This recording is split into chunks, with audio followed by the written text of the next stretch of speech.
India TV, आपकी आवाज।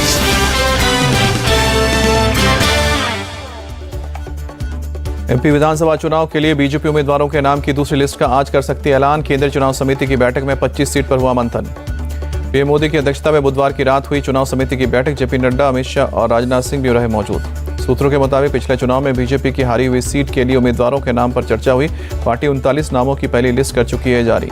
केंद्रीय चुनाव समिति की बैठक से पहले पीएम मोदी का हुआ जोरदार स्वागत। बीजेपी हेडक्वार्टर में कार्यकर्ताओं ने की फूलों की बारिश। बीजेपी संसदीय बोर्ड ने प्रस्ताव पारित कर G20 की सफलता पर पीएम मोदी को बधाई दी। प्रस्ताव में कहा, पीएम के नेतृत्व पर गर्व, अब वैश्विक मंच पर भारत को दिखेगा। मुठभेड़ में शहीद ऑफिसर्स को लेकर कांग्रेस प्रवक्ता पवन खेड़ा का पीएम मोदी पर निशाना। लिखा कि जब सीमा पर सेना के 3 अधिकारी शहीद होने की खबर आई, बीजेपी मना रही थी जश्न। अनंतनाग मुठभेड़ में शहीद डीएसपी हुमायूं मुजबिल को सुपुर्द खाक किया गया। बडगाम में दी गई आखिरी विदाई। शहीद कर्नल मनप्रीत सिंह के पंचकुला स्थित घर पर छाया सन्नाटा। आतंकियों की गोली लगने से शहीद हुए। बुधवार को अनंतनाग में हुए एनकाउंटर में अपनी टीम का नेतृत्व कर रहे थे सेना के कर्नल मनप्रीत सिंह शहीद। मेजर आशीष ने भी शहादत दी। रजौरी के नरला इलाके में मुठभेड़ में 2 आतंकी ढेर। एनकाउंटर में आर्मी के राइफलमैन रवि कुमार शहीद। एलजी मनोज सिन्हा ने राइफलमैन रवि कुमार को श्रद्धांजलि दी, शहादत को सलाम किया। शहीद के परिवार के प्रति संवेदना। एनकाउंटर पर बोले उत्तरी सेना कमांडर, आतंकियों को भेजकर जम्मू कश्मीर की शांति को भंग करने की कोशिश में है पाकिस्तान। पीएम मोदी का आज मध्य प्रदेश और छत्तीसगढ़ दौरा। कई परियोजनाओं का शिलान्यास और उद्घाटन। एमपी की 10 नई औद्योगिक परियोजनाओं का भी शिलान्यास करेंगे प्रधानमंत्री। 50,700 करोड़ रुपए से अधिक की परियोजना का होगा शिलान्यास।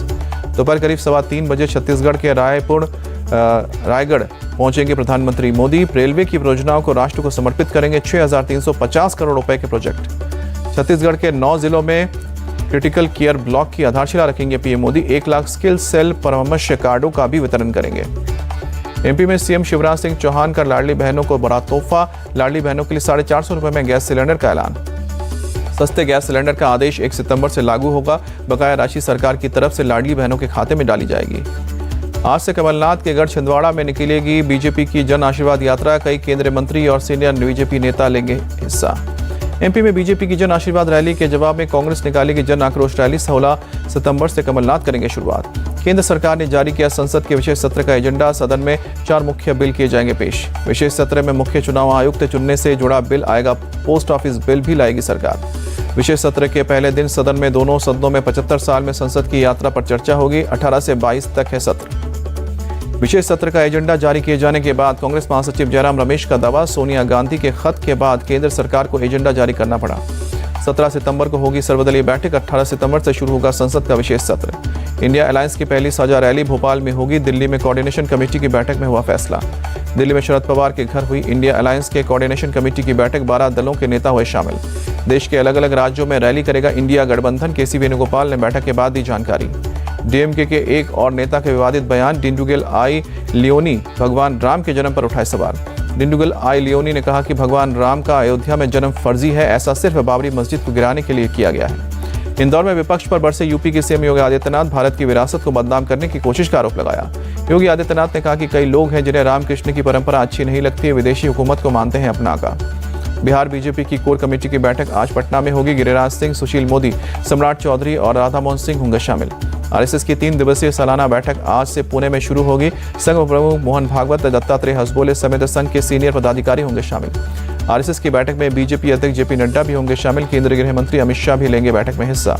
बिहार के आरा से ईडी के जेडीयू के एमएलसी राधाचरण सेठ को गिरफ्तार करने की बात सामने आई। बालू घाट के ठेके में करोड़ों की हेराफेरी, टैक्स चोरी का आरोप लगा। राजस्थान में आज भी हड़ताल पर रहेंगे पेट्रोल पंप। अधिक वैट के विरोध में 2 दिन से हड़ताल जारी। अयोध्या में राम जन्मभूमि स्थायी सुरक्षा समिति की आज बैठक। राम मंदिर में प्राण प्रतिष्ठा से पहले सुरक्षा पर मंथन होगा। यूपी के 17 जिलों में आज भी बारिश का अलर्ट है। 2 दिनों की जोरदार बारिश के बाद कमजोर पड़ा मानसून।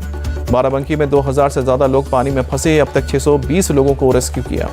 रूस के अमूर में हुई राष्ट्रपति पुतिन और उत्तर कोरिया के नेता किम जोंग उन की मुलाकात। पुतिन ने किया किम का गर्मजोशी के साथ स्वागत। किम जोंग उन ने पुतिन को यूक्रेन के खिलाफ हथियारों की सप्लाई का भरोसा दिया। कहा कि मिलिट्री ऑपरेशन में रूस की जीत होगी। पाकिस्तान के पूर्व पीएम इमरान खान को राहत नहीं। गोपनीय दस्तावेज लीक के मामले में अदालत ने इमरान की न्यायिक हिरासत 26 सितंबर तक बढ़ाई।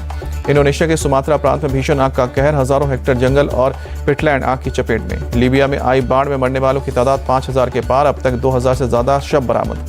केंद्र सरकार ने लॉन्च किया स्किल इंडिया डिजिटल पोर्टल। केंद्रीय मंत्री धर्मेंद्र प्रधान ने कहा प्रतीक्षित नौकरी ढूंढने में अब मदद करेगा।